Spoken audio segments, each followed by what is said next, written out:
सभी का स्वागत है। मैं हूं आपके साथ आशीष प्रमोद गोस्वामी।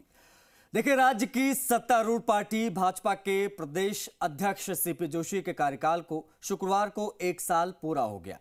1 साल के कार्यकाल में सीपी जोशी ने कई चुनौतियों पर विजय प्राप्त की, पार्टी को भी सत्ता के शिखर पर पहुंचाया। जोशी ने प्रदेश भर में संगठन को नई दिशा देने का काम भी किया और इसके लिए पार्टी आलाकमान ने उनकी जमकर प्रशंसा भी की, पीठ भी थपथपाती रहे। देखिए,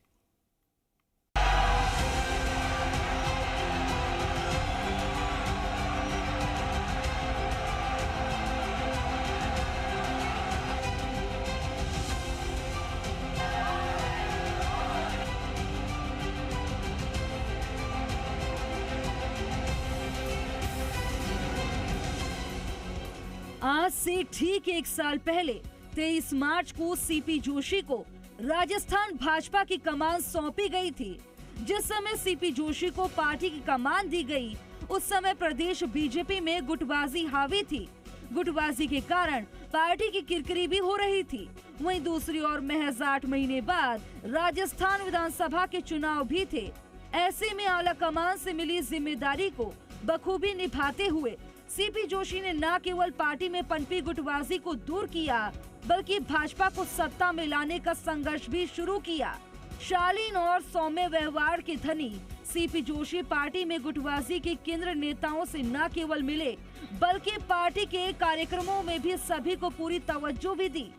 27 मार्च को प्रदेश कार्यालय में पदभार संभालने के साथ ही सीपी जोशी ने मंच से कार्यकर्ताओं को जीत का मंत्र भी फूंक दिया, जिसका परिणाम 2023 के विधानसभा चुनाव में दिखाई दिया।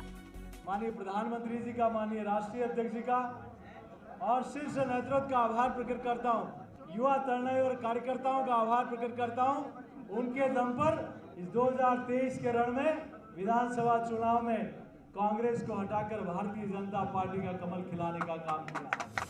सीपी जोशी के नेतृत्व में बीजेपी ने परिवर्तन यात्राएं निकालकर पार्टी के पक्ष में एक माहौल पैदा किया। वहीं प्रचार की रणनीति और आला नेताओं की सभाओं, चुनावी प्रबंधन में कौशल रणनीति के साथ कांग्रेस को चुनौती दी।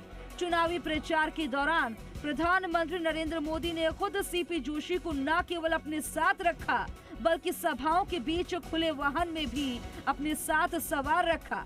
इतना ही नहीं, एक कार्यक्रम के दौरान पीएम मोदी ने जोशी की पीठ भी थपथपाई। इधर विधानसभा के चुनावी महासमर में बीजेपी ने कांग्रेस को पटकनी देते हुए 115 सीटों के साथ कमल खिलाया। सीपी जोशी का एक संकल्प कार्यकर्ताओं के बीच चर्चित है। जोशी ने अध्यक्ष बनने के बाद ही संकल्प लिया कि प्रदेश में भाजपा की सरकार बनने के बाद ही साफा पहनेंगे। मुख्यमंत्री भजनलाल शर्मा ने जोशी को साफा पहनाकर इस संकल्प को पूरा करवाया। मात्र 90 दिनों के अंदर अपने संकल्प पत्र का 45% काम कर दिया।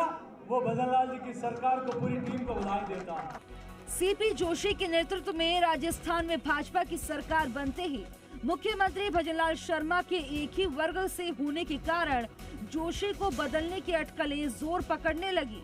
लेकिन सीपी जोशी की कुशल संगठनात्मक कार्यशैली से पीएम मोदी और अमित शाह खासे प्रभावित हुए हैं। यही कारण है कि हाल ही में सीपी जोशी की टीम की घोषणा से साफ संकेत दिए कि 2024 का लोकसभा का चुनावी रण सीपी जोशी के नेतृत्व में लड़ा जाएगा। बीजेपी के राजनीतिक चाणक्य अमित शाह विधानसभा चुनावों में जीत का श्रेय सीपी जोशी को दे चुके हैं। राजस्थान की जनता और राजस्थान के कार्यकर्ता तैयार बैठे हैं कि राजस्थान से 25 के 25 कमल खिलाकर ये 25 पुष्प की माला आदरणीय नरेंद्र मोदी जी के गलों में अर्पित करें। बीते 1 साल में सीपी जोशी की अगुवाई में बीजेपी ने कई पड़ाव और रंग देखे। पार्टी ने विधानसभा चुनाव जीतकर सरकार तो बना ली, लेकिन अब की बार मोदी की उम्मीदों पर खरा उतरने की चुनौती है। सवाल ये है कि क्या यह जीत और एकजुटता वाकई सीपी जोशी के दम पर हुई है, या मोदी शाह के आशीर्वाद से सब कुछ संभव हुआ है। सवाल ये भी है कि 1 साल में सीपी जोशी ने कितना कमाल किया और पार्टी नेताओं का आशीर्वाद पाकर अपने नाम को धन्य करने में कितने निहाल हुए। विष्णु शर्मा, जी मीडिया, जयपुर।